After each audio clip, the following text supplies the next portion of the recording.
Hi guys, postbag time. This is what I'd hoped had arrived yesterday, but as you can see, it's arrived today. Today is the 7th of June. It was supposed to have arrived on the 3rd. That's not a big deal. It's just I was getting frustrated. So yeah, you can see thermal circuit breakers, it says there.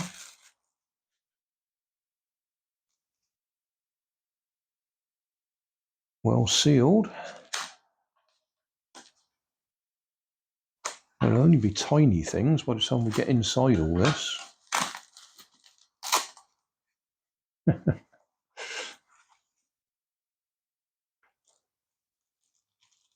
we go.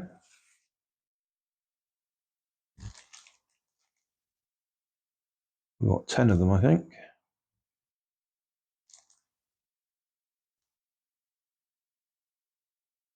What are we going to do with them? Well, hopefully replace that one. 250 volts. I'll do a close-up so we can see what's written on them. And my plan is just to cut the wire on that one and solder directly onto the end of it. And then that one solders onto that bit of wire there, which you probably can't see. Let's do a close-up of that. Right, 125 degrees C. And that one,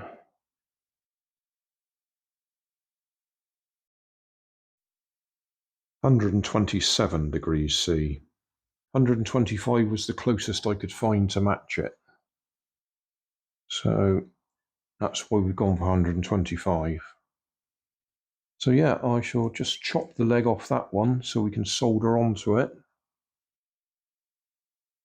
and join it up, and we'll see if we can charge a battery with it. It's not going to be terribly safe. I'll have to wrap tape around this or something to stop it springing apart, but hopefully you can get a working charger out of it, which we don't need. I can charge the battery using my hobby grade battery charger anyway, but it'd be nice if we can get this one working. Oh, this cost me, I think that was about £4, including postage and packaging. Yeah, it says £4.18 on there. So, yeah, well, I'll solder it up and see if it works. Right, it's in there, soldered in place, and then wrapped as tightly as I can with Kapton tape, because it needs to be in close contact with the coils so it can detect when they get hot.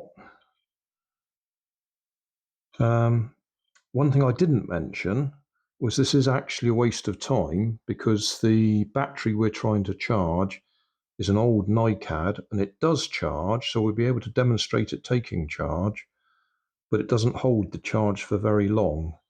I only get about 5 minutes on the strimmer that the battery goes on, garden strimmer. But we will reassemble it and we'll give it a try, see if it works. That's back in the bottom half of the charger. That bit of foam where my thumb is goes over there. You can see the marks on top of there. Stop it bouncing around, I suppose. Right, unfortunately there's no convenient LEDs on it to tell us whether it's charging or not.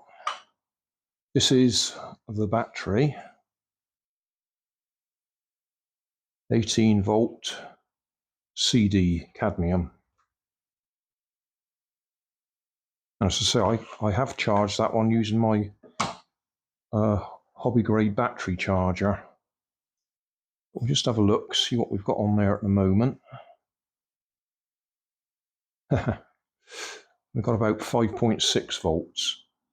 So if we check it later and it's anything more than 5.6 volts, we know it's put charge into it. The long-term possible action would be to strip this down and put lithium-ion batteries in there instead. Whether it's worthwhile is another question entirely.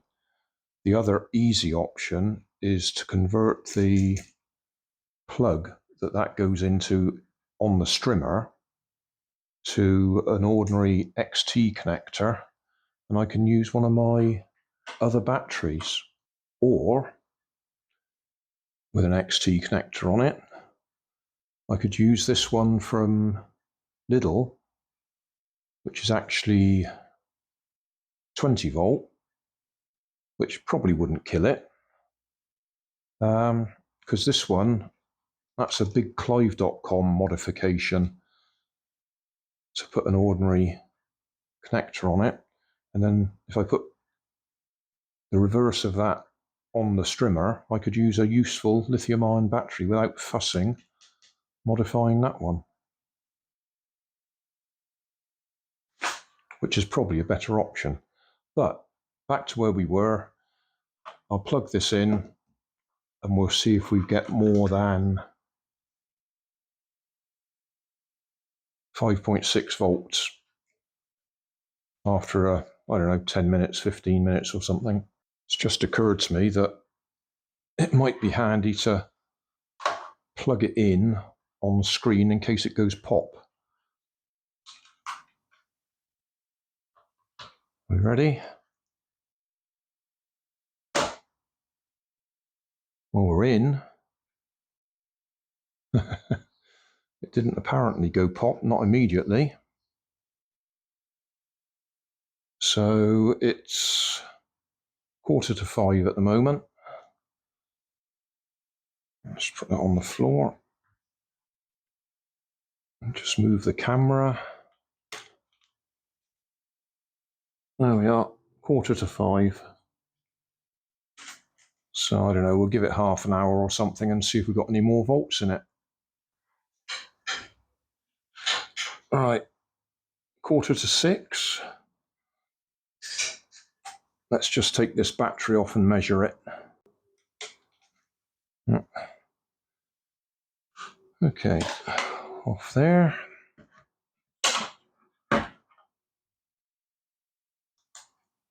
Volts there.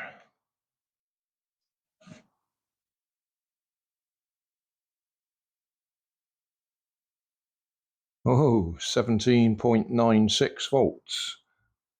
So yeah, looks like we fixed the charger for what it's worth. Because I don't think it's worth doing. But at least we know we can do it. The only other thing we can't test is whether the thermal fuse blows at the right temperature. I'm not going to try and heat it up to find out. But I will stick this back on charge for now and just leave it. It's an 18 volt battery, so that's pretty close to fully charged. But as I said earlier, fully charged, put it in the strimmer, and it lasted for about 5 minutes before it was worn out. Right guys, we're on my hat camera at the moment. It's about 6:30, so we've given it about another 3/4 of an hour since we last looked at it. That's a little bit warm in there, not hot, but a little bit warm. In there's a little circuit board that converts the AC coming in from the power unit to DC for the charger, for the battery. That was in a previous video. Right, so we can do this with one hand. Not very easily, come on. Right, 19.43, so it's still not absolutely fully charged because it's a, no it is, because that's an 18 volt battery, isn't it? What did it say, 18? Somewhere on there, oh yeah, on the side. 18 volt battery, and we were getting 19.43, so yeah, that should be about fully charged by now then. So what we're going to do, and the reason we're using the hat camera, is so we can take it straight out, plug it into the strimmer and give it a go. And hopefully I've switched on the timestamp on the camera. So hat camera on head.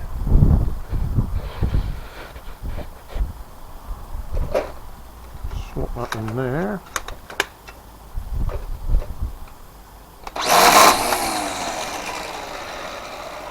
Sounding good. And we'll have a look at this stuff.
Well, I think we could tell it slowed down significantly then.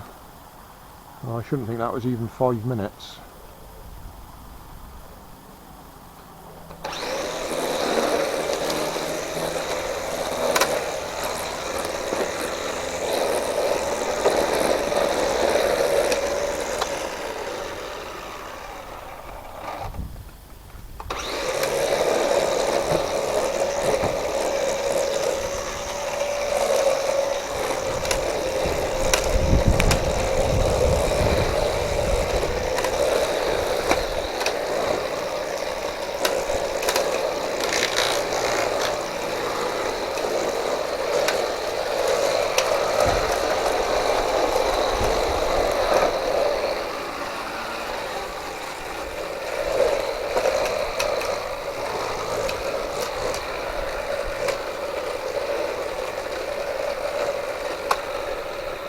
Yes, hardly running now. So that gives us an idea of how long that battery lasted for, and why I think it's probably worth changing it to a lithium ion. So that was it. So thanks for watching. Don't forget to like and subscribe. Leave us a comment so I know how I'm doing. And somewhere up here there'll be some links to related playlists. Thanks again.